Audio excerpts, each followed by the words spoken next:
Rabbi şrahli sadri ve yessirli emri vahlul ukdeten min lisani yefkahu kavli. Amma ba'd. Şimdi biz sürekli derslerde bu imanı anlatıyoruz ya. Bir şekilde hep meseleyi imana bağlıyoruz. Çünkü her birisi bir şekilde imanın bir ürünü oluyor. Yani biz hep iman diyoruz ama mesele bizim anlattığımız şekilde anlaşılmıyor. Üzücü bir şey söyledim ama maalesef öyle. Birçoklarının belki zihninde, belki dilinde şu cümle dolaşıyor. Ya biz zaten inanmışız yani. Daha inan demeye ne gerek var inanmış bir adama? Ne yapalım? Sen biraz farz, biraz vacip, biraz sünnet. Şöyle bir ortaya karışık yap. Ondan sonra oradan devam edelim diyorlar. Şimdi niye böyle oluyor biliyor musunuz? Tam imanın mahiyetinin farkında değiliz. Şimdi bizim bilmemiz gereken iki çeşit ilim var. O ilimden bir tanesini bir kez öğrensek yeter. Mesela namazın vakitleri. Bir kez öğrensek yeter mi? Günde kaç vakit namaz kılacaksın? Yeter mi bir kez öğrensen? Yeter. Abdesti nasıl alacaksın? Tamamen öğrendin. Tekrar bunu öğrenmeye gerek var mı? Buna da gerek yok. İşte o ilmin bir çeşidi budur ve bunu bir sefer öğrensen yeter. Diğer ilim ne biliyor musunuz? İkinci çeşit ilim. Marifetullah. Allah'ı tanıma ilmi. Allah Azze ve Celle sonsuz olduğundan Allah'ı tanımada da sınır yoktur. Peki bu Allah'ı tanıma meselesi neyin karşılığıdır? Allah'ı tanıdıkça, yani marifetullah dediğimiz ilmin arttıkça senin de imanın terakki edecektir. Senin asıl temel manada dikkat etmen gereken, öğrenmen gereken ve çözmen gereken mesele burası iken hiç Kur'an'la ülfetimiz yok. Hiç Efendimiz Aleyhisselatü Vesselam yaşadığı bir olayı ne için yaşamış? Sahabe şu hayatlarını neden feda etmiş? Bunların manasını çözmemişken böyle biraz farz, biraz vacip, biraz da sünnet ortaya karıştıralım. Bu işi çözelim zannediyoruz. O yüzden daha ne kadar iman anlatsak inanın azdır. Çünkü anlattığımız iman meseleleri maalesef zannedildiğimiz ölçüde tam anlattığımız tarzda bilinmiyor. Ya biz zaten inanmışız yani bunun daha ötesine. Neyi bilmeye gerek var? Zannediliyor. İşte Efendimiz Aleyhisselatü Vesselam'ın o Mekke dönemi var ya, o dönem bilinmediğinden böyle zannediliyor. Şimdi birçok bilgisi olup zihnindeki o bilgilerini Allah'ı tanımak için kullanamayanlara, çok bilgi var ama Allah'ı tanımada fayda vermiyor. Kur'an ne diyor biliyor musunuz bunlara? Bakın. Allah Allah. Himar yahmelu asfara. Ne demek oluyor? Ya yük taşıyan merkep diyor. Yani bir insanda çok bilgi var. Ama o bilgilere odun diyelim mi? Bir insanda çok odun var, çok bilgi var. Ama o bilgiler iman ateşiyle tutuşturulamayıp nura dönüşmediğinden dolayı Allah'ı tanımasına yaramıyor. Kur'an ne diyor biliyor musunuz böylelerine? Himaru yahmelu asfara. Allah Allah, ne demek oluyor? Ya yük yüklü, kitap yüklü merkep diyor. Allah Allah, çok enteresan değil mi? Şimdi Üstad Hazretleri bir mektubunda bir doktorla yazışıyor. Doktora selam söylüyor. Daha sonra tam bu ayetin manasını yazıyor aslında cümlelerle ve diyor ki o doktora selam olsun diyor. Ta o odunlara bir ateş verip nurlandırsın. Odun dediği, değil mi? Allah'ı tanımaya vesile olmayan bilgiler. Doğru bilgi var. Ta o odunlara bir ateş verip nurlandırsın. Ateş dediği de bu dersler işte. Lüzumsuz marifi fenniyenin kıymetdar marifi ilahiye hükmüne geçsin diyor. Allah Allah. Bak bu dediğimiz var ya bizim gideceğimiz mekanı belirleyecek. Cennet mi cehennem mi? Bu dediğimiz gideceğimiz mekan ne ölçüde olacak? Eğer bir cennete kavuşabileceksek o kavuşacağımız cennet ne ölçüde olacak? Acaba bir sahabeye bizi komşu edecek mi denilen mesele tam da bu meseleler. Zihnimizde yığınla bilgiler var ama bu bilgiler iman ateşiyle, yani bu derslerle tutuşmadığından nura dönüşmüyor. Herkeste çok bilgi oluyor ama o bilgiler Allah'ı tanımaya vesile olmayacaksa eğer, maalesef az önce ayetin dediği gibi sadece bilgiler, kitaplar, yani odunlar bizde yüklenmiş merkep haline Allah muhafaza dönüşebiliriz. Şimdi bu iman diyoruz ya, o iman demek ne demek onu da biraz açalım. Kainattaki işlere bakıyorsun Mehmetcan. Çocuğuna, bir ağaçtan çıkan bir elmaya, başına gelen bir olaya, şurada aynada gördüğün saçına, kaşına, gözüne, seni hayrete düşüren bütün işlere bakıyorsun. Bu işleri yapanı bulmaya imanı billah deniyor. Bu işleri yapanı tanımaya marifetullah deniyor. Bu işleri yapanı bulup tanıdıktan sonra icraat-ı sübhanesini böyle inceleye o işleri yapanı otomatikman direkt fıtri olarak sevmeye muhabbetullah deniyor. O işleri yapanı önce bulduk, sonra tanıdık, daha sonra sevdik ya. O işleri yapanı böyle seve seve ruhun aldığı lezzete de lezzeti ruhani deniyor. Şimdi iman dediğimiz neymiş, anladınız mı demek istediğimi? İşleri yapanı bulmak, imanı billah. İşleri yapanı bilmek, tanımak, marifetullah. O işleri inceleye o yapan sanatkarı sevmek, muhabbetullah. Onu sevmekten kaynaklı ruhunda oluşan muazzam bir haz, lezzeti ruhani. Şimdi hadi günlük hayatımızı inceleyelim. Yaptığımız günlük işlerde şöyle bir etrafa da bakın, kendinize de bakın. Ya ruhum da aman canım nasıl bir lezzet aldı mı diyoruz? Yani bu imanın mertebeleri bizde oluşuyor mu? Yoksa hangi işi elimize atsak ya daraldım ya ruhum sıkıldı mı diyoruz? Hangisini daha çok diyoruz? Daraldık, ruhum sıkıldı diyoruz. Şimdi bizim Allah razı olsun dışarıdaki arkadaşlarla ilgilenen ekiplerimiz var böyle telefonlarla, mesajlarla. Sürekli gelen mesajlar bu. Ya ruhum daraldı ve sebebini bulamıyorum. Daraldım, nefes alamıyorum ve sebebini bulamıyorum diyor. Devamında da şunları da söylüyor. Ben de namaz kıldım diyor. Ben de Kur'an okudum diyor. İşte ben de filancı perşembe günleri Yasin'i ben de açtım diyor. Ama Mekke döneminde Efendimiz Aleyhisselatü Vesselam'ın ilk öğretisi bunlar olmamış. Sahabeye bu sıralamayı öğretiyor. Önce şu mevcudatı yaratanı bulduruyor. Sonra onu bildiriyor, tanıttırıyor. Daha sonra bile insan onu otomatikman fıtri şekilde seviyor. O sevmenin. Şimdi ben sizi sevsem çay ikram ediyorsunuz, öyle mi? Allah'ı seveceksin. Allah yani boş gönderir mi kulunu? Ruhuna öyle bir lezzet koyuyor ki Allah'ı böyle hakkıyla sevdiğinden dolayı. O da ne oluyor? Lezzet-i ruhani oluyor. Allah Allah. Bu anlattığımız iman dersleri maalesef anlaşılması gereken ölçüde anlaşılmıyor. Şimdi biz dışarıda çok muhabbet ediyoruz ya. Bu biraz işin realist kısmı, üzücü kısmı. Çok anlaşılan yerleri de var ama toplumun kurtuluşu, ferahı, inşirahı yeniden o Mekke dönemindeki gibi bu iman meselelerini en temelden ele almak, nefsimizi hallaç pamuğuna çevirip bu basamakları kendimizde gerçekleştirmeye çalışmak olacaktır. Başka kurtuluşun yolu yok, inanın yok. Şimdi günlük yaptığımız işlerde zahiren dilde diyoruz ki ya ben şunu Allah için yaptım diyoruz. O zaman bu basamakların gerçekleşmesi ve bunun neticesinde ruhun inanılmaz bir şekilde Allah'a kulluk etmekten kaynaklanan bir lezzet alması lazım. Muhatap olduğumuz arkadaşlarımız da ya ruhum da her yaptığımdan lezzet alıyor diyen mi çok? Daraldım, boğuldum, bunaldım diyen mi çok? Demek ki bu iman temelli bir problem var. Temelde çok ciddi bir şekilde iman zafiyeti hastalığı var ve o hastalığı çözmenin yolu kafamızdaki odun hükmündeki bilgilere bir ateş vermek. O ateş ne? Bu dersler, bu dersler. Ya bu ders, Efendimiz Aleyhisselatü Vesselam'ın Darül Erkam'da sahabeye sürekli yaptığı dersler, iman dersleri.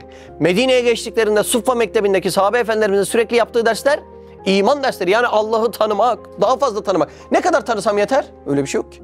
Sonsuzu ne kadar tanısan da yetmez. Allah Allah. Şimdi Hüsnü Hazretleri gözlenebilir bir şekilde kainattaki sanat eserlerine bakarak kainatın yaratıcısının var olduğunu ve bir olduğunu hücrelere kadar hissetmenin bir yolunu bulmuş. Buna da 33. sözde 33 pencere ismini koymuş. Allah Allah. Şimdi neyi öğretiyor biliyor musunuz? Şu dersler. Ateş dedik ya, bakın bunların uygulaması sosyal hayattır ha. Şimdi burada konuştuk ettik. Ben güzel anladım. Ama anladığın burada belli olmuyor. Nerede belli oluyor? Sosyal hayatta. Çünkü tevhidin ameli sosyal hayattır. Bu derslerin ameli sosyal hayattır. Şimdi Üstad Hazretleri bu işleyeceğimiz derslere pencere diyor. 33 tane pencere gösteriyor. Bugün 12. pencere, kalıp penceresini işleyeceğiz. Şimdi pencere ne demek biliyor musun pencere? Kainattaki bütün mevcudatın kendisi penceredir. Elma nedir?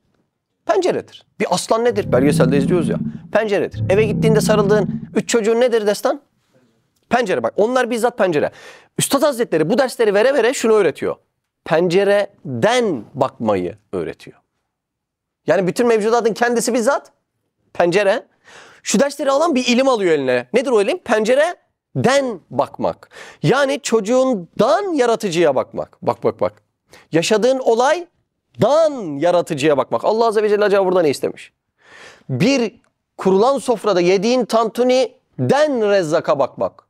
Hastalandığın bedeninden şafiye bakmak. Anlıyor musunuz ilmi? Ya Allah Allah. Şimdi tevhid dediğim bu değil mi? Her başına geleninden, her gördüğünden, her duyduğundan, her kokladığından, her tattığından teke varmak. Tevhid bu değil mi? Tevhid ha? Yani bütün yaşadıklarını birlemenin adı tevhid değil mi? Biz bunu yapamadıktan sonra sen bunları dilinde istediğin kadar bil yani. Kaç kuruş faydası olacak sana? Asıl bu tevhidin ameli onlar. Başına gelen olaylarda ya Rab ben bu pencere pencereden seni gördüm de diye diyemedikten sonra sen bilmiyorsun arkadaş. Sen bilmediğini de kabul edemedikten sonra şeytanın en büyük tuzağına düşmüşsün. Şeytanın en büyük hilesi kendi varlığını inkar ettirmek. Ya sen iyisin. Çocukken gitmedin mi Kur'an kursuna? İyisin işte ya. Halbuki adam başına gelen hiçbir olayda Allah'a gidemiyor. Allah'a vasıl olamıyor. Bunalıma girmiş. Adam dese ki ya ben bilmiyormuşum imanı. Çocukken şöyle çevirmişiz sayfaları, geçmişiz. Bunun hakikatini bilmiyormuşum dese kurtulacak. Bakın şimdi dediğime de dikkat etmenizi rica ederim. Şu işlediğimiz dersler var ya, aynı Mekke dönemi. Aynı Mekke dönemi. Üstad Hazretleri bütün mevcudatı gösteriyor. Oradan ne yapıyor biliyor musun? Bütün mevcudattan, ondan her birine ne demiştik? Pencere. Pencereden bakın bunları bir yaratan var diyor.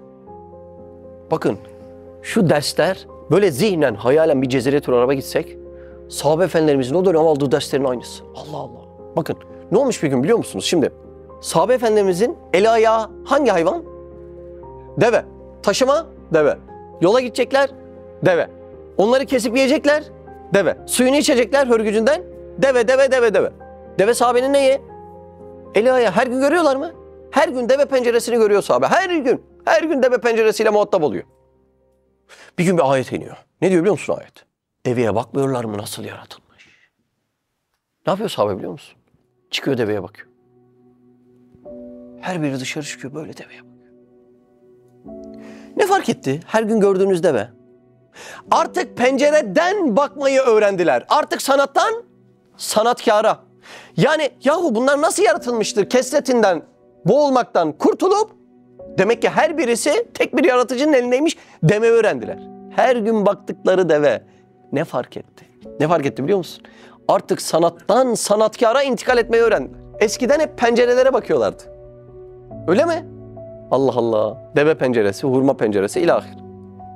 Ama bu ayet geldi. Deveye bakmazlar mı? Nasıl yaratılmış? Neyi öğrendiler? Pencereden bakmayı. Deveye bir baktılar ya bu muazzam yaratılış. Olsa bizi seven, bizi düşünen, bizimle ilgilenen ve bütün kainatı elinde tutan muazzam bir yaratıcının penceresi olur. Öyle demişler değil mi? Allah Allah. Şimdi şu derslerin önemini görüyorsunuz değil mi? Şimdi Üstad Hazretleri kapalı pencerelerimizi açıp pencereden o mevcudat kimin elinden dönüyoru bize gösterebilmek için böyle bir risale kalem almış. Üstad Rahimullah, Allah ondan ebeden razı olsun. Bugün de o pencerelerden birini daha tıklatacağız. Bakın imanın ne kadar alt konusu var değil mi? Sizlerle binlerce ders yaptık. Her birinde farklı mesele açılıyor ve benim ruhum hiç doymuyor. Sizin doyuyor mu? Sürekli ruhun içinden çıkan bir ses var. Hel min mezid, hel min mezid. Daha yok mu diyor. Sizin de öyle değil mi? Yani tanımanın sınırı yokken bir insanın, ya biz de zaten imanı biliyoruz yani inandık dedik yetmez mi? Ukalalığına girmesi o pencerelerin kapandığına delil olabilir. Allah muhafaza. O yüzden aman o çukura düşmeyelim. İnşallah bu dinleyenler de bir nebze ya Kur'an'da o kadar hakikat varken senin gibi aciz adam kaçını bilecek deyip kendi nefsini biraz şöyle hallaç pamuğuna çevirir inşallah. Evet, bugün dersimiz kalıp penceresi. 33. söz 12. pencere. Sebbih isme rabbikel a'la ellezî halaka fesevve vellezî gaddera fehede. Şu ayetlere biraz değinmek istiyorum çünkü Üstad Hazretleri bu ayetleri tefsir etmiş. İlk ayette sebbih isme rabbikel a'la diyor. Şimdi sebbih emir kipidir. Ne demek oluyor sebbih? Tesbih et demek oluyor. Allah Allah. Bak. Ne diyor? Yüce Rabbinin ismini tesbih et. Burada emir ne var? Tesbih et demek. Tesbih ne demek? Temizlemek demek. Haşa, Allah'ın isimlerini temizliğe mi ihtiyacı var? Hayır. O isimlerin her birisi zatı pak. Ben o isimleri zikrede mevcudatla göre tefekkür ede o tefekkür olmadı mı var ya bitmişiz. Tefekkür ede kalbimdeki vehimleri ve kuruntuları temizliyorum. Yani tesbih et deyip Allah'ım sen kusursuz, sen noksansın diyerek aslında ben kendimi temizliyorum. İlk ayet bunu söylüyor. Diğer ayette o ayete geçmeden dikkat ederseniz ellezî vellezî diyor. Şimdi buradaki ellezî velleziler cümleyi sıfatlaştırıyor. Yani şu olan, bu olan manasında Allah Azze ve Celle'nin bize özelliklerini sunacak birazdan.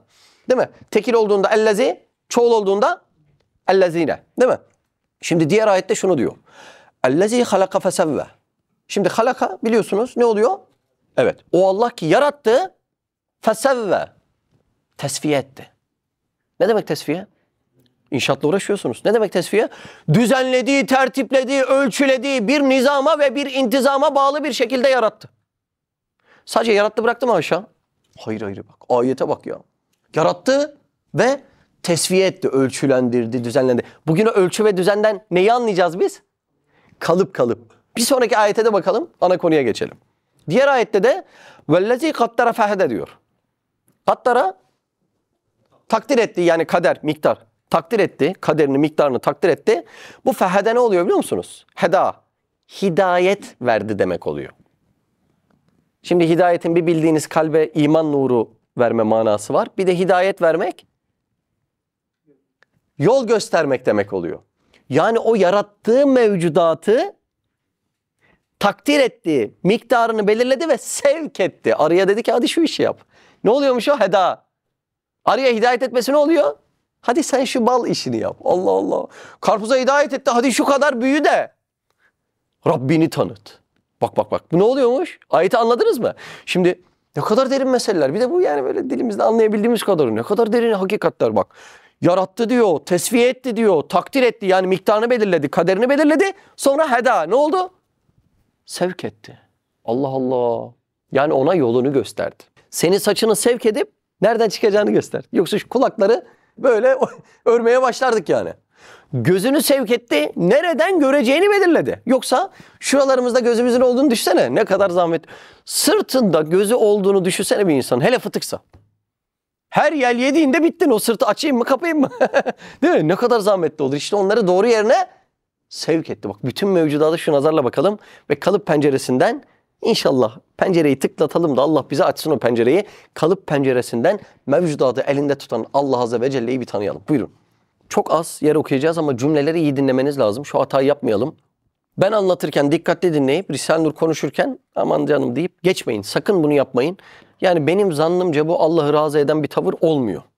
Çünkü bu şekilde gidenlerin Risale-i Nur'dan istifade edemediğini görüyorum. Sakın bunu yapmayın. Olur mu? Şimdi cümleye nazarı dikkat edelim. Buyurun. Sırrınca umum eşyada, hususan zihayat masnularda, hikmetli bir kalıptan çıkmış gibi Masnularda, sanatlarda ne var? Hikmetli bir kalıp. Evet. her şeye bir miktar-ı muntazam ve bir suret hikmetle verildiği, Bak şimdi. Kalıptan çıkmış gibi her şeyin sureti var mı? Ana konumuz burası bugün. Bir şeye suret vermek için ne lazım Murat? Kalıp lazım. Peki bütün mevcudatta kalıptan çıkmış gibi suret var mı? Bak kalıptan çıkmış değil ama çıkmış gibi. Ne demek o ya? Şimdi mesela demir para yapıyorlar. Neyle yapıyorlar? Kalıpla. Kalıbın içine ne yapıyorlar? Sıvı demir döküyorlar. Şimdi adam para yapacak. Ne lazım para yapması için? Kalıp lazım. Sıvı demiri dökecek. Şimdi matbaalarda demir harfler olur değil mi? O demir harfleri neyle üretiyorlar? Kalıpla. M'nin kalıbı lazım. K'nın kalıbı lazım. A'nın kalıbı lazım. O kalıplar olmadı mı mümkün değil, olmuyor. Şimdi bir pimpon topu yapıyorlar. Neyle yapıyorlar?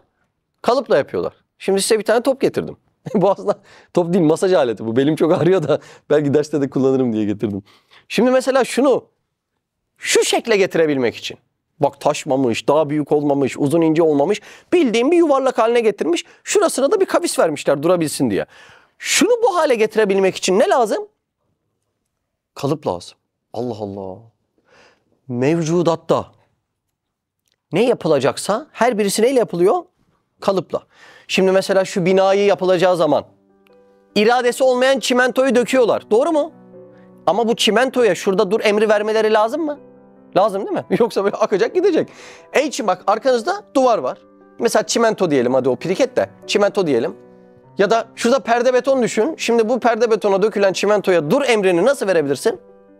Kalıpla verebilirsin. Şimdi iradesiz çimentoya dur emri vermek için ne lazım? Kalıp lazım.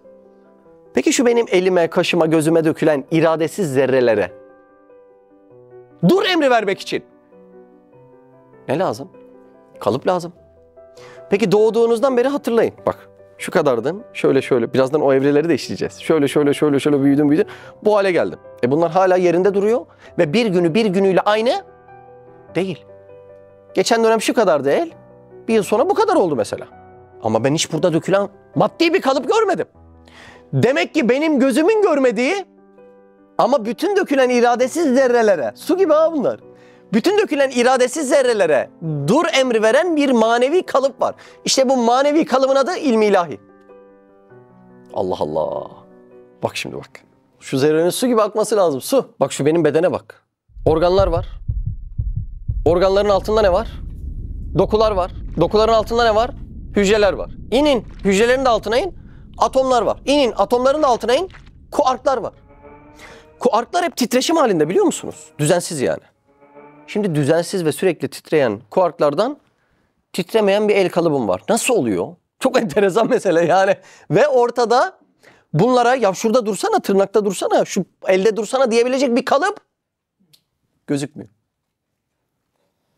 Burada göremediğimiz maddi kalıba binaen Allah Azze ve Celle'nin orada yarattığı bir manevi kalıp var. Biz de ona ne diyoruz? İlmi ilahi diyoruz. Bak şu mevcudatta her şey için kalıp lazım dedik. Bir arabanın yapılışını hayal edelim mi? Hani az önce ayette diyordu ya deveye bakmazlar mı hiç? Biz de bakalım arabaya bakmazlar mı hiç manasında şöyle. Çünkü hep gözümüzle gördüğümüz bir şey. Bir tane arabayı biz üretmeye kalksak bir memleket kadar fabrika lazım mı? Lazım. Şimdi bu arabanın küçüğü var, ortası var, büyüğü var. Her birinin kapısı farklı. Her birinin kapısı farklıysa her birinin kalıbı da farklı. Allah Allah. Demek o her model kapıyı dökebilecek ayrı bir oda lazım. Allah Allah. Şimdi bunun kaportası var. Ayrı kalıp. İskeleti var, ayrı kalıp. Direksiyonu var, ayrı kalıp. Vitesi var, ayrı kalıp, ayrı kalıp. Bir tane şu boyda arabayı yapabilmek için memleket kadar fabrika lazım. Bak şu kadarcık toprağı evinizde alın. Bunu evinizde deneyebilirsiniz. Şimdi bak şunun içine patates atıyorsun. Şu kadarcık yani. Fabrikamız ne kadar? Avuç kadar. Gerçekten avuç kadar. İçine patates tohumu atıyorsun. Şimdi o patatesin bütün evrelerini düşün. Şu evreden başlıyoruz. Büyüdü. Şöyle bu boyuta geldi mi? Geldi. Bunun her birinde o zerre havuzu, o çimento gibi düşünün. O zerre havuzu dökülmeden, taşmadan nerede duracağını bilmesi için toprağın altında maddi kalıp olması lazım. Ama yok. Hem de bir bardak toprak.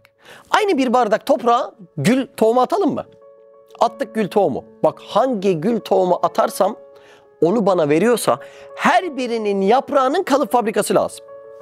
Bunların bir de dikenleri de var. Her birinin dikeninin çünkü durmuş diken bir yerde. Akmamış, gitmemiş, durmuşsa bir dur emri verecek maddi kalıp lazım. Bunun yaprağı ayrı, çelengi ayrı, gövdesi ayrı. Karpuz atıyorum apayrı. Karpuzun dış kabuğu için farklı bir dökümhane lazım. Öyle mi? Kavun atıyorum, kavunun dışı daha tırtıklı. Bunun için başka bir dökümhane lazım. Birinin kalıbıyla hepsini üretebilir miyim? Mümkün değil. Birinin tırtıklı, birinin farklı. Patlıcan atıyorum daha uzun böyle mor oluyor. Bir de bunların boyahaneleri var. Onlara girmiyorum bile. Patlıcanda apayrı bir kalıp var. Bir avuç toprağa hangisini atsam o ürünü veriyor mu bana? Veriyor. Peki bu bir avuç toprağın içerisinde bunların maddi kalıbının olma ihtimali var mı? Mümkün değil. Ama her biri bir emre uyaraktan kalıpsal bir şekilde dökülmüş mü? Dökülmüş. O zaman bu toprağın altının tamamına bütün zerrata ve atomlara hükmeden bir manevi kalıp olmak zorundadır. Biz buna da ilmi ilahi diyoruz. Allah Allah. Biraz anlaşıldı mı ders? Bak. Şimdi bak sıvı çeliği konuşarak ikna edemezsiniz. Doğru mu? Ya lütfen şurada dur da kapı yapayım. Katı çelik de getirdim. Bak. Şu çakının el kadar ya, el kadar çakı. Küçücük çakının. Kaç kalıba ihtiyacı vardır sizce? Bak kabzaza ayrı bir kalıp. Doğru mu? Kabzasına kalıp döküyorlar. Bir de buradaki kabzayla buradaki aynı da değil. Yani bu kabzaya ayrı kalıp, bu kabzaya ayrı kalıp. Şurada kemere takma yeri var. Bu da çelik mi? Bu da çelik. Bunun için ne lazım? Ayrı kalıp lazım. Bıçağın içi var. Buna ne lazım? Buna da ayrı bir kalıp lazım. Sizce şu bıçağı dökebilmek için şu bıçağın kaç katı büyüklüğünde bir yere ihtiyacımız var? Sayısız. Az önce benim saydığım portakal atıyorum, armut atıyorum, mandalina atıyorum, elma atıyorum, muz atıyorum. Her birisini şu bir bardak toprak bana sağlıyorsa biraz akıl varsa insanda der ki ya şu çimento gibi zerreleri dökenin buna dur emri vermesi yani maddi kalıba ihtiyacı var. Ama toprağın altında bu maddi kalıplar yoksa bu zerrelere dur emri veren bir manevi kalıp olmak zorunda. Biz ona ilmi ilahi diyoruz. O zerrelere söz geçirmek zorundasın. Çimento gibi düşün. Ya dilinle ikna edemiyorsan koyacaksın demiri oraya. Dur bakayım burada diyeceksin. Ya da bütün zerreler sana muti, itaatkar olacak. Orada dur diyeceksin. Kainattaki bütün zerreler orada durması gerektiğini bilecek. Bir manevi kalıp ölçüsünde çıkacak. Subhanallah. Subhanallah. Şimdi Allah'ı inkar eden birisinin, manevi kalıpları, sonsuz ilmi inkar eden birisinin bütün zerrelere Allah kadar ilim, irade, kudret vermesi gerektiğini anlıyor musunuz? Haşa. Yani bu gerçekten inançsızlık. Allah selametlik versin, bir çaresizlik yani. Bir Allah'ı inkar edeceksin ama toprağın altında mandalinayı tanıyoruz biz kardeş. Bak toprağın altında bunlar gerçekleşecek. Şunun ambalaj kalıbını görüyor musun? Allah sert de değil ha, yumuşak. İçindeki kalıplara ne diyeceğiz? Bunun rengine, kokusuna ne diyeceğiz? Ya bunun için şu fabrika yeterli mi Allah aşkına söyleyin ya. Bak kaçınızın fabrikası var, yeter mi böyle bir şey için? Ama ben aynı toprağın içerisine armut atıyorum. Bunun da kalıbı var. Bu armutun zerreleri tam şu ölçülerde durması gerektiğini nerede biliyor? Ve bütün kainattakiler biliyor. Siz Almanya'ya gitseniz, orada da bir armut görseniz manavda tanır mısınız? Bu armut diye. Nereden tanıyorsunuz? Kalıbı aynı. Allah Allah. Bir de büyüklüğünden küçüklüğüne ha. Onur. Küçüklükten bütün büyüklük evrelerine kalıp lazım bunun. Yani sonsuz kalıp lazım. Siz Jamaika'ya gitseniz, şu elmayı görseniz tanır mısınız? Nereden tanırsın? Yemedin, içmedin, koklamadın. Uzaktan nasıl tanıdın? Ben onun kalıbına hakimim, kalıbına. Dünyanın neresine gitsen elmanın kalıbı birbirine emsal. Şu muzu nerede görsek tanır mıyız? Bizim çikitamuz diye. Niye? Çünkü kalıpları birbirine öyle bir benziyor ki. Bu toprağın altında bunları üretebilecek maddi kalıplar olmadığına göre, bunları manevi kalıba sokup hapseden, bu zerrelere emreden nedir? İlmi ilahidir. Anlaşılıyor mu ders? Bak her şeyde bir suret var. Ne gibi? Kalıplara dökülmüş gibi. Her şeyde kalıplara dökülmüş gibi. Bu kalıplara dökülmüş gibi büyük bir laf. Kalıp yok ama dökülmüş gibi. Bu ne demek biliyor musun? İlmi ezeli demek. Kalıplara dökülmüş gibi suretler varsa iman neyi gerektirir biliyor musun? Sureti vereni bulmayı. Sureti vereni bilmeyi.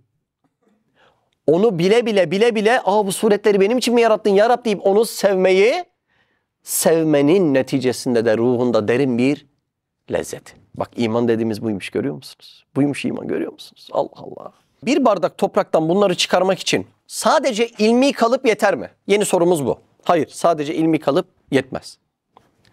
İlim bilmek demek. Sonsuz ilmin yanına bir de sonsuz kudret lazım. Yani gücü yetmek. İlim bilmek, kudret, gücü yetmek. Bir de bunun yanına sonsuz irade lazım. İrade ne demek biliyor musun? Yapma isteği. Yani irade olmadan ilim ve kudret bunları otomatik yaratır mı? Hayır. Bir de sonsuz irade, yani Allah Azze ve Celle'nin iradesi bunları yapmayı isteyecek. Allah Allah. Eski belgeselleri izliyor musunuz? Hani mağaralara giriyorlar, hieroglifler görüyorlar, resimler görüyorlar. Ne diyorlar resmi görünce? Burada insan yaşamış diyorlar. Neden öyle diyorlar? Çünkü bir sanat varsa bilinç vardır orada. Yani bir ceylanın girip mağara duvarlarına o resimleri çizemeyeceği hepsine malum. Sıkıntı yok. Öyle bir sanat görüyorlarsa diyorlar ki bu resmin, bu sanatın arkasında bir bilinç vardır. Şimdi Allah aşkına şu masada koyduklarım mağara duvarında yenilmeyen o resimlerden daha mı az sanat? Bir akılsız, şuursuz, ilimsiz, kudretsiz toprağın içerisinden şöyle varlıklar çıkıyorsa, Allah Allah bak şöyle sanatlar çıkıyorsa, bunun altında da şu akılsız, şuursuz toprağı değil de bir üst bilinci aramak aklın gereği midir, değil midir? Mağaraya girip resim gören, ya bu resmi kim çizdi diye ararken, şunları gönderenin amacı ne ola ki? Nedir? Haydi beni bul. Haydi beni bil. Haydi beni sev ve ruhuna lezzet gelsin. Bakın bunalımdan kurtulma yolları ha. İnanın bu. Böyle ben bazen gelenlerle konuşuyorum da ben bundan başka yol bilmiyorum. Hep bunu söylüyorum. Bak diyorum okumanı yap, Kur'an'ını oku, Risaleni oku, dersleri çalış falan. Bir bilseler neticenin bu olduğunu onlar da tatmin olacaklar ama o lezzeti hiç tatmadıklarından henüz bilmiyorlar belki de. Şu sanatların arkasındaki bilinç ne diyor biliyor musunuz? Şu sanatları gördün mü? Gördüm. O zaman bunları çizeni, üreteni, yapanı bul. Daha sonra onu bil, daha sonra onu sev, sonra ruhunda lezzet pınarları aktın. Allah Allah. Olayı görüyor musunuz? Çok enteresan. Şimdi ateizm aslında bir inançtır. Ve şuna inanmaktadır. Maddenin bir yetenek alanı vardır. Madde birçok şey yapmaya muktedirdir. Çünkü şunlara tesadüfen ya da kendi kendine oldu demek ne demek oluyor? Bunları yapan maddenin bir yetenek alanı var demek, değil mi? Ve bu madde bunları yapmaya, elmayı, portakalı, armutu yapmaya da muktedirdir demek oluyor. Halbuki biz az önce şunu konuştuk. Bunların üretimi için 3 şey şart. Sonsuz ilim, yani bilme. Sonsuz kudret, yani gücü yetme ve sonsuz irade, yani yapmayı isteme şart diye konuştuk. Şimdi madde nedir biliyor musunuz? Bakın maddeyi tam şöyle değerlendirirsek o da yerine oturmuş olacak. Şuna mürekkep diyelim. Eskiden divit vardı. Divit diyeceğim de şimdi yani yaşımız... İhtiyar hatırlarsın değil mi dividi? Var mı başka hatırlayan dividi? İbrahim abi sen dividin öncesi. Ömer sen biliyor musun dividi? Ömer senin yaşın tutmuyor. Her şeyi nereden biliyorsun sen ya? Eskiden divit vardı. Dividin içinde de mürekkep vardı. O mürekkep o madde demek. Mürekkebin oluştuğu maddeler ne biliyor musunuz? Azot, karbon, hidrojen, oksijen. Kainatın terkibatında hep ne var? Azot, karbon, hidrojen, oksijen değil mi? Bu 4 element var değil mi? Azot, karbon, hidrojen, oksijen. Bunları alıyorsun. Nereye akıtıyorsun? Buraya akıtıyorsun. Birazdan o mürekkepten ne çıkacak? Mandalina çıkacak. Şimdi o mürekkepte mandalinayı çizmek için ne lazım? Kalem lazım. Bir sanatkar o kalemi, yani kader kalemini, kader demek plan program demek. Bir sanatkar kader kalemini o mürekkebe, azot, karbon, hidrojen, oksijene daldıracak. O muazzam plan program içerisinde, sonsuz ilmi içerisinde mandalinanın kalıbını böyle yapayım diye kader kalemiyle onu çizecek ki böyle sanatlı bir eser. Arkasında neler var bunun? İlimler, iradeler, kudretler, sanatlar, renkler. Böyle sanatlı bir eser ortaya çıkabilsin. Madde dediğiniz sadece mürekkebin içindeki azot, karbon, hidrojen ve oksijenden başka hiçbir şey değildir. Bir de şuraya hesaba katmanızı rica edeyim. Velev o maddeler aralarında organize oldu, birleşti. Ne dedi? Bir taş oluşturalım. Bir toprak oluşturalım, bir bilmem ne oluşturalım dedi. Cansız maddeden canlı bir alperin oluşması nasıl açıklanabilir? Nasıl? Mümkün mü? Mümkün değil. Cansız maddeler birleşecekler ve ortaya canlı bir Abdullah çıkacak.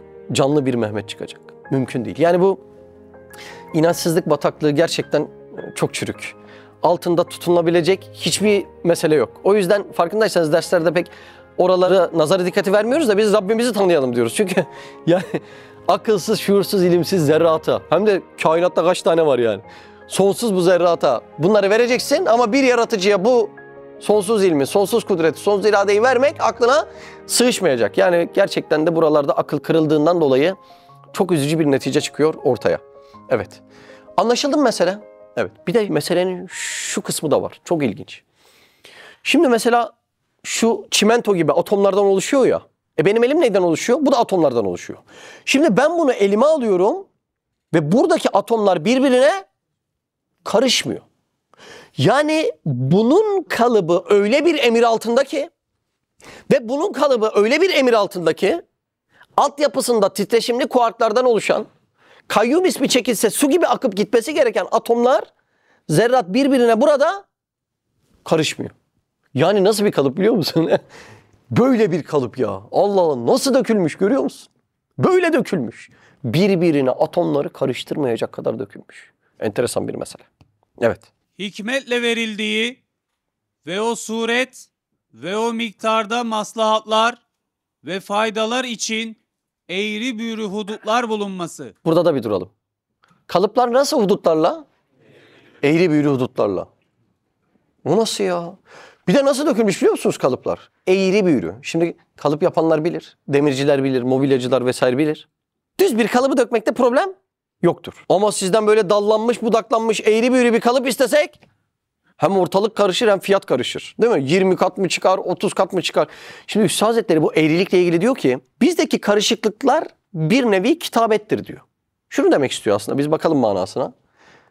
Sizce düz mü iyidir, eğri mi iyidir? Hangisi daha iyidir? Düz mü daha iyidir, eğri mi daha iyidir? Düz daha iyi. Mantık düz daha iyi diyor ama düz bir çizgi olsa bugün kitaplar yazılamazdı. Çizgilerin eğrilip harfe dönüşmesi o kitapların oluşmasına sebep oldu. Demek ki eğrilik kitapların yazılmasına, mananın çıkmasına bir sebeptir. Eğrilik Mehmet'in yüzünün oluşmasına, kulağının oluşmasına, kaşının bak burada bile bir kavis var. Bunun oluşmasına bir vesiledir. Eğer düzlük olsaydı bu manaları bu şekilde yakalayamayacaktık. Hayatın da eğrilikleri var. Sürekli düz gitseydi uyandım, yedim, uyudum. Uyandım, yedim, uyudum. Bu ruh gelişmezdi. Hayatın eğrilikleri de nedir biliyor musunuz? Musibetler, belalar, hastalıklar. Musibetler, belalar ve hastalıklar sonucu ruh inkişaf ediyorsa hayatın eğrilikleri doğruluklarından çok daha önemlidir. Şimdi bak bu eğriyi çizmek var ya inanılmaz bir şey. Biz bir gün kampa gittik. Buranın yaylasına gittik. Arkadaşlarla oturuyoruz. Havada karanlık ama bir ağaca böyle hafif ışık vurmuş. Ağaç gözümün önünde yansıyor. O zamanlarda yine inşaatla uğraşıyoruz. Şimdi ustaya diyorum ya şunu şöyle eğri istiyorum. Usta diyor ki ben bunu CNC'ye sokarım 5 kat para alırım diyor. Ya usta ne var şöyle bir eğri yapmak? Ya o eğri yapmak öyle demek değil işte diyor. Mutfak yaptıracağız. Diyor ki ben köşesini böyle yapayım diyor. Yok diyorum köşesine kavis ver diyorum. Kavis verirsen fiyat böyle olur diyor. Ya ustam niye öyle olsun? Onu CNC'ye sokmak dünyanın parası diyor. Masa ayağı yaptıracağız. Eski masanın ayağı. Hatırlarsanız keskin hatları. Ya şunu kavisli yap dedik. Ya demiri bükmek kolay mı diyor. Ya nasıl kolay mı ya? Onun CNC makinesinin saati bilmem kaç dolar diyor. Ya sen beni uğraştırma diyor. Ben profilleri birbirine bağlayayım. Düz keskin hatlarla yapayım diyor. Şimdi tam da arkadaşla böyle Allah Azze ve Celle'nin nasıl sanatlar yarattığını konuşurken arkadaki ağaç gözüme çarptı. Dedim ki ya şu ağacı şu eğri büğrü hudutlarıyla değil de dümdüz bir şekilde CNC'den çıkarsak belki biz de düz bir kütük çıkarıp oraya koyarız. Tabii yaratmayı yine Allah'ın yapması gerekiyor. Allah'ın yarattığını düz yapacağız. Ama şu dallara bak dedim. Şöyle gelip şöyle oluyor. Subhanallah. Böyle bir eğri hududu bu ağaca verebilmek için nasıl mesai gerekiyor? Akıllara zarar. Tam o eğrilen yerinin burasından başka bir eğrilik çıkıyor. Tam onun ucundan yaprak, yandaki ucundan da meyve çıkıyor. Şimdi haydi gelin lütfen böyle bir şeyi CNC'ye koyalım. Mümkün mü? Mümkün mü Oktay abi? Söyle. Mümkün değil mi? Bir de Bursa'da 600 yıllık çınar var. Altında var ya bütün aşiret sülale böyle gölgelenip çay içiyor. O kadar büyük bir çınar ağacının eğrilikleri aslında doğruluklarıdır. Çünkü o eğriyi vermek, orada o zerreye dur emrini verebilmek sanatın ta kendisidir. Çok enteresan değil mi? Şöyle bir çıkıntı var dalda. Oradan akması gerekirken dur emri alıyor veyahut kavis çiz emri alıyor ve böyle oluyor. Böyle bir sanat, böyle bir eğrilik doğruluğun temsilcisidir aslında. Şimdi Üstad Hazretleri bir yerde kulak için ne diyor biliyor musunuz? Kulağın eğriliği ne doğrudur diyor. Allah Allah. Şimdi az önce dedik ya her şeyin düzü güzeldir diye. Hayır olur mu? Kulağın eğriliği aslında doğruluktur. Siz uzaktan biri seslendiğinde duyamadığınızda ne yapıyorsunuz? Şu hareketi yapıyorsunuz değil mi? Kulağın şekli hangi hareket? Bak o hareketin ta kendisi. Yani kulağın eğriliğinde gayesine doğru hizmet edebilmek vardır. Şimdi bu açıdan baktığında ama bak şu surete bak. Zerreler gelmiş burada farklı bir kabiliyet. Burada yani şöyle bir kareyi çiz işte oraya yapıştır desem belki sen de elinle bir şey çizeceksin. Mesela sen şimdi ressamsın değil mi Ahmet? Şu kulağı şöyle çiz desem çok sorun yaşarız. Ya Ahmet şurası böyle mi burası böyle mi diye. Ama dikdörtgen çiz desek 3 santim 5 santim 7 santim yapacaksın. Şöyle bir şeyin maddi kalıbı olmadan her beden yaşıma uygun bir şekilde manevi kalıplarla yaratmak ve çizmenin bir suret vermenin nasıl bir ilim, nasıl bir kudret ve nasıl bir irade gerektirdiğini buyurun size bırakıyorum. Bazı organların eğriliğine bakın. O organların adedi de bir değil, ikidir. Mesela ağız bir tane. Göz kaç tane? 2 tane. Yani Allah Allah onda bile çok derin meseleler var. Şimdi bir insanda tek göz olsaydı eğer onunla görürdü ama mesafe ayarı veremezdi. Mesafe ayarı verebilmek için 2 gözün bakması, süperpoz oluşması ve o derinlik mesafe ayarını verebilmesi gerekiyor. Bak bunun en büyük delili trafikte var. Trafikte o kadar yüksek hızla gidiyorsun. Hiç hızını kesmeden şu aracın oradan geçebileceğini hesaplayıp arkasından sen geçiyorsun. Doğru mu? Milimlik hareketlerle. Bu mesafe ayarını ve inanılmaz matematikler hesabı nasıl yapabiliyorsun? 2 gözün görmesinin neticesinde verilen derinlik kabiliyetiyle. Yani tek gözümüz olsaydı görecektik ama resmi görecektik. 2 gözün olması bir de buna süperpozla derinlik verdiriyor. Allah Allah. Bir de Allah'ın yarattığı bazı mahlukat var hiç gözü de yok. Mesela tepemizde gezen yarasa, ayağımızın altında gezen akrep. İkisinin de gözü yok. Ama yarasa belgeselleri izliyorsunuz değil mi? Şöyle geliyor şurada bir manevra yapıyor. Bizim elimiz ayağımız var biz o manevrayı yapamıyoruz ya. Ey yarasa nasıl yapıyorsun o manevrayı? Senin gözün de yok orayı da göremiyorsun. Yarasanın gözü yok ama göze ihtiyacı da yok. Dalgaları gönderiyor. Ve dalgalarıyla bütün suretlerin kalıplarının haritalarını çiziyor.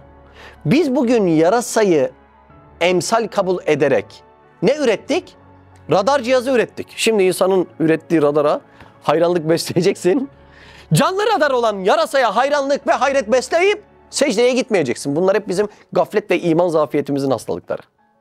Şimdi mesela bazı gözü görmeyen arkadaşlarımız için deneyler yapıyorlar. Dalgalarıyla acaba önünün ve arkasının haritasını çizebilir mi diye. Şimdi bunun deneylerini yapıyorlar. Peki bu deneylerin kaynağı kim? Yarasa. Allah'ın yarattığı bir mahluk. Şimdi şunların her birisindeki yaratılış inceliklerine bakın. Allah aşkına. Bunlara el uzatmak hangi akılsız, şuursuz zerrenin haddidir? Hem müddeti hayatlarında değiştirdikleri suretleri, libasları ve miktarları yine hikmetlere, maslahatlara muvafık bir tarzda mukadderat-ı hayatiyeden terkip edilen manevi ve muntazam birer suret, birer miktar bulunması bilvedahe gösterir ki Şimdi müddeti hayatta ne değişiyormuş sürekli? Suret değişiyormuş. Bir de o suretlere ne gerekiyor? Manevi kalıp gerekiyor. Şimdi o suretleri bir inceleyelim mi? Bir insanın müddeti hayatını, mukadderat bütün zaman dilimlerinde hasıl olup ortaya çıkan sonuç demektir. Yani mukadderat öyle bir şeydir. Yani en küçük yaştan en büyüğüne kadar her birinde hasıl olan sonuç mukadderattır.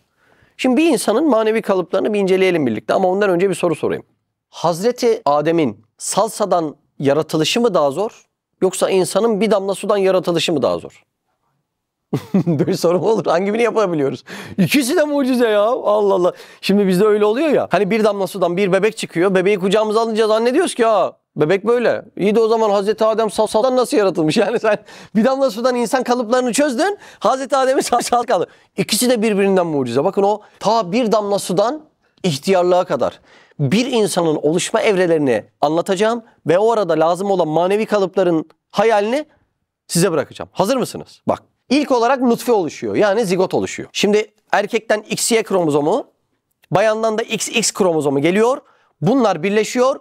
Dişi yumurtasıyla erkek spermasının birleşmesi neticesinde zigot oluşuyor. İlk hayata gelişte ne var? Allah Allah, nutfe yani zigot var. Birinci evre nutfe yani zigot. Nutfe zigot tamam mı? Evet. Büyümeye devam edecek mi? Edecek. Kalıba ihtiyaç var mı? Olmaz mı ya? İşte bir sonraki kalıbımızın ismi, yani o büyüme evresinin adı alaka. Alaka tutunmak demek. Sure ismi de var biliyorsunuz. Şöyle pıhtılaşmış bir damla kan oluyor. Şu kadar. Ve ceninin bütün ihtiyacı olan mukadderatı orada. O pıhtılaşmış bir damla kana ne deniyor? Alaka. Şimdi oradan alaka tutunmak demek, yani tutunmuş demek. Oradan başlayın kalıplara. Yani oradaki zerrat bile niye öyle pıhtılaşıp durmuş? Neden akıp gitmemiş diye o kalıbı bir düşünün. Bir sonraki evrede mudga evresi. Mudga bir çiğnemlik et manasında. Şu parmağınızı alın. Şöyle dişinizi geçirin. Onda bir iz çıkacaktır. Mudga aynı öyle. Diş geçmiş bir çiğnemlik et şeklindedir. İnsan 28 günlükken o hale gelir. Şimdi bu da bir kalıp mı? Bu da bir kalıp. Şimdi bakalım devamında ne olacak? Mudgaya kemik giydirilecek. Daha sonra da o kemiklerin üstüne deri giydirilecek. İnsanın oluşumu bu 5 evrede gerçekleşecek. Ta 1400 yıl öncesinde. Kur'an ne diyor biliyor musunuz Kur'an? Bak şu ayete bak, ayete. Ayeti dinleyelim de bir hayret edelim şöyle. O sahabe dönemi gibi yani. Sonra nutfeyi alaka. Alakayı bir çiğnemlik et. Bir çiğnemlik eti kemik haline getirdik. Ve hemen arkasından kemiklere et giydirdik. Sonra da onu daha başka bir yaratılışa tabi tuttuk. Nasıl ayet? 1400 yıl öncesinden insanın yaratılışının şu beyanına bakar mısınız? Şimdi de ana konumuza dönelim. O evrelerin her birisindeki vücudumun ihtiyacı olan ellerimin, kaşımın, gözümün, saçımın, kulağımın ihtiyacı olan bu kalıpları döken kimdir? Nerede bu böbreğimin kalıbı dökülmüş? Nerede bu böbreğimin kalıbı? Bir de her yaş grubunda böbrek büyüyecek. Bu ciğerlerimin kalıbı nerede? Bu pankreasın kalıbı, dalağın kalıbı nerede bunların kalıpları? Vücudumda 98 bin kilometre uzunlukta damar var. Bu damarların kalıpları nerede üretilmiş? Bu zerrata hiç mümkün müdür ki birisi dur emri ezelisini verip manevi bir kalıba sokmadan şu insan şöyle hayatlar olabilsin? Mümkün mü? Mümkün değil. Anlaşılıyor mu ders? Bakın bir tane de hadis okuyacağım. Müslim'de geçen bir hadis. Rahimde yerleşen nutfe 42 günlük olunca Allah bir melek göndererek ona suret verdirir. Gözünü, göz kalıbını, kulağını, etini, derisini ve kemiklerini yaratır. Şu kemiklerin kalıbını hayal edebiliyor musunuz? Sonra da melek, ya Rabbi erkek mi olacak dişi mi der. Bundan önce cenin bir mudga topluluğudur. Allah Allah. Şuna bakın. Şimdi cinsiyet kaçıncı haftadan sonra belli oluyor? 12. haftadan sonra cinsiyet belli oluyor. O zamana kadar kalıplar dökülmeye devam ediyor. Allah Allah. Çok enteresan bir mesele. Evet, buyurun okumaya devam edelim. Bir Kadir Herkesin gözü Zülcelal'in burada bu arada. Var mı acıkan? Ha? Katır kutur gözümüzün önünde yemek isteyen var mı elmayı? Devam. Bir Kadir Zülcelal'in ve bir Hakim Zülkemal'in kader dairesinde suretleri ve biçimleri tertip edilen O kalıpları yani suretleri tertip eden neymiş? Kader. Bak şimdi. Evet. ve kudretin destgahında vücutları verilen o hadsiz masnuat, o zatın vücubu vücuduna, delalet ve vahdetine ve kemali kudretine hadsiz lisan ile şehadet ederler. Allah Allah. Bak şimdi ayette diyor ki inne külle şeyin halaknahu bi kader. Her şeyi bir kaderle yarattık diyor ayette. Şimdi kader ne demek biliyor musunuz? Allah'ın ilmindeki plan ve projeye kader denir. Yani mimar. Kaza nedir? O planı çizilmişti ya. Onun yaratılmasına da kaza denir. O da mühendis. Anladınız mı? Kader çizdi, kazada bize suret giydirdi. Allah Allah, olaya bak. Demek ki eşya da varlık alemine çıkmadan önce manevi kalıpları kader kalemiyle çiziliyor. Murat şu yaşta böyle olsun. Bak buna kaç çizim lazım? Murat'ın kulağı her gün şöyle büyüsün. Ne her günü Murat? Her an. Murat kaç çizim lazım söyle. Sonsuz değil mi? Bak bunu çizmeye kaderden başkasının kudreti yetmez. Bak Murat'ın gözleri, kirpikleri, saçları, kaşları böyle her an böyle büyüsün diye Murat'ın sayısız çizimine ihtiyaç var. Hangi akılsız, şuursuz maddenin eli yeter bunları yapmaya? Mümkün mü? Bunların her birisinin plan ve programının çizimine kader, yani mimar, her birinin çizildikten sonra an ve an yaratılışına da kaza, yani mühendis diyeceğiz. Bak suretler böyle oluşuyormuş. Yani Necdet'in bilmem kaç yaşındaki kalıbının sureti ilmi ezelide mevcut mu? Mevcut. Belki Necdet 35 yaşında ama 45 yaşındaki kalıbı nerede var şu an? İlmi ezelide var. Görüyor musun? Bak olaya bak ya. Alaaddin'in bıyıklarının 10 yıl boyuncaki kalıbı ilmi ezelide var. Yarın nasıl olsun? Şöyle mi olsun? Toplu mu olsun? Allah Allah. Gülüşlerimiz bile kalıp değil mi? Ha? Bak şu zerrat ya. Bıraksan dağılacak. Neyi bıraksan? İsmi kayyum bir çekilse. Yani bunları birlik eden Allah'ın isim tecellisi bir çekilse dağılacak. Şu hareketi yapmak bile kalıp değil mi ya? Ya o kalıplar bile var ilmi ezelide ya. Bakın baktığınızda yani ucu bucağı olmayan Allah Azze ve Celle'nin sonsuz kudretine şahit oluyor insan ya. Ve teslim olmak istiyor ya Rabbi, bu kadar mı yücesin, bu kadar. İnsan teslim olmak istiyor bunun karşısında. Buyurun devam edelim bak. Sen kendi cismine ve azalarına ve onlardaki eğri büğrü yerlerin meyvelerine ve faydalarına bak. Allah Allah. Kulağın meyvesine yani faydasına baktık mı? Baktık. Bak şimdi bunların her biri kalıp ha. Elin faydaları. Bak şu sadece baş parmak medeniyetin sembolüdür biliyor musunuz? Şu baş parmağı çıkaralım şuradan. Çıkardık mı? Çıkardık. Ben direksiyonu nasıl tutayım? Kalemi?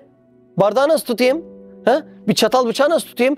Gömleği nasıl düğmeleyeyim? Ayakkabıyı nasıl bağlayayım? Sadece ya bunlar düz geliyor da bu niye eğri gelmiş burada dediğin, kalıbını farklı gördüğün baş parmak medeniyetin ta kendisi. Bunun kulak kalıbı var. Bunun tat kalıbı yok mu? Tat kalıbı var. Bak şimdi çok enteresan. Hiç güneşi görmemiş çimento gibi zerreleri Allah Azze ve Celle bir kalıba döküyor. Göz diye bir şey yaratıyor ve bu göz güneşe bakmayı da biliyor. Hiç ses işitmemiş zerreleri bir kalıba döküp kulak yaratıyor ve seslerle münasebetler oluyor. Tat nedir bilmeyen zerreleri buraya koymuş. Yani bu kalıp sadece maddi kalıp değil. özelliklerini de o kalıba göre vermiş. Tantuniyi şuraya sürsem kalıbın özellikleri var ya. Resmi şuraya tutsam bu kalıbın özelliğinde hem dil kalıbı var hem tat alma emri var. Yani konu sadece haşa suretini verdi bıraktıdan da çıktı, görüyor musun? Kalıbın neyi var? Özelliği var ya. Gözün zerrelerini buraya döküyor ama bu kalıba gör emri veriyor. O zerrelerin hangisi güneşi önceden görmüş ki görmeyi bilsin? Hangisi? Hiçbiri. Bazı zerreleri Allah Azze ve Celle alıyor. Çimento gibi ha. O şuursuz çimento gibi. Döküyor manevi kalıpta buraya. Kalıpta duymanın özellikleri var. Allah Allah. Bazı kalıba döküyor, tad alma özelliği var. Şu mandalinayı şuraya istediğin kadar sür, tadını alamıyorsun. İlla buradaki kalıba süreceksin. Yani sadece suret verme değil, bir de verdiği suretin hususiyetlerini oluşturan, aklın almayacağı manevi kalıpların tamamı, ama tamamı bütün kainatın tek elden çıktığının ayan beyan göstergesidir. Allah. Anlaşılıyor mu ders? Devam edelim mi? Kemali hikmet içinde kemali kudreti gör. Evet, gördük. Kemali kudreti gördük. Yani mükemmel gücü gördük. Bu dersleri inceledik mi? Kulağa baktık, mandalinaya baktık, portakala baktık. Ve neyi gördük? Mükemmel bir güç gördük. Tamam, anladık. Eyvallah. Allah'ın varlığı ve birliği noktasında imanın o 4 meselesini de anladık. İmanı billah, bunları yaratanı bulmak.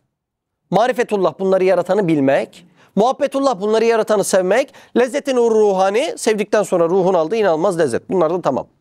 Peki bu ders neticesinde sosyal hayatımda ne işime yarayacak? Bak ne işime yarayacak biliyor musun? Ayette diyor ki, Allah Allah.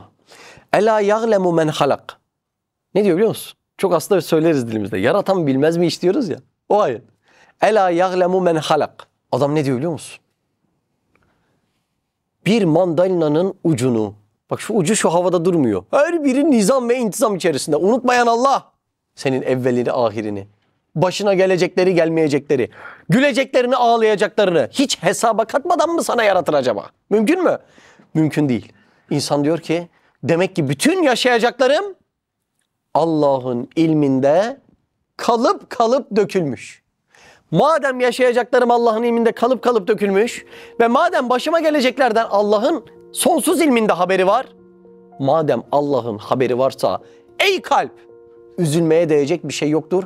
Çünkü bir mandalinanın, bir armutun kaderini zerre miskal karıştırmayan ve es geçmeyen Allah, senin yaşayacaklarını da zerre zerre çizmiştir. Gönlün rahat etsin. Sen nasibini bekle, rahatı kalple yaşamaya devam et diyor. Allah Allah. Onu diyor değil mi? Sonra da kalp soruyor. Peki nasip nedir diyor. Ne eminsin ne ümitsiz ama senin adına her şeyin en iyisini bilene teslim.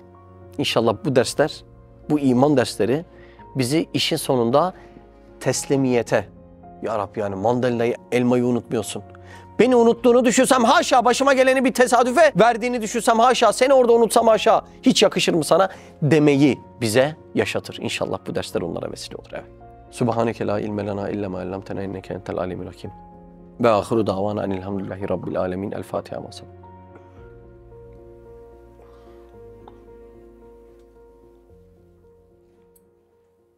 Gezegenler bile bir aradayken, tek olduğunu düşünüyorsan koskoca evrende, bu kanal tam sana göre. Bu video YouTube kazanında kaybolmadan, senin gibi başkalarına da ulaşabilmesi için desteğe ihtiyacı var. Her abone, bir kırgın yüreğe daha ulaşmayı sağlayacak. Beğen, abone ol ve yorum yapmayı da unutma. Siz de Hayalhanem İstanbul ve diğer tüm projelerimize destek olmak için buradaki linke tıklayarak online bağışta bulunabilir veya aşağıdaki iletişim numaralarından bizlere ulaşabilirsiniz.